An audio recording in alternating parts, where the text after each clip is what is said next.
అని మీ కాళ్ళు చేతులు ఎలా ఉంటాయో ముక్కు నూరు ఎలా ఉంటాయో అలా ఉండి అనేక కోణాలలో ఆలోచించినప్పుడు మీకన్నా తక్కువ వాడిగా కనపడుతుంటాడు గురువు బాహ్యంలో. అదో విచిత్రం.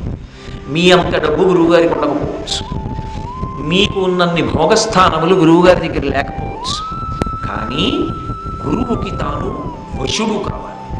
వశపడిపోవడం అన్న మాటలో అర్థం ఏంటంటే త్రికరణ శుద్ధిగా తన అభ్యున్నతినంతటినీ ఆయనదిగా భావన చేస్తాడు. అందుకే నిద్రలేస్తూ మొదటి నమస్కారం ఎవరికి అంటే గురువు గారికి, నిద్రపోతూ తలుచుకుని నమస్కారం చేసేది ఎవరిని అంటే గురువు గారు. తనకి ఒకటి కలిసి వస్తే గురువుగారే కారణం, తన ఇంట్లో శుభకార్యం జరుగుతుంటే గురువుగారే కారణం, గురువుగారి ఆశీర్వచనమే తన అభివృద్ధికి కారణం. అది ఎప్పుడు తాను వశపడిపోయాడని గుర్తు, అంటే త్రికరణ శుద్ధిగా తాను వశపడ్డాడు. ఆ వశపడడం అన్నది చేత కాలేదనుకోండి, వాడు అభ్యున్నతిలోకి రాలేడు మనుష్యుడు.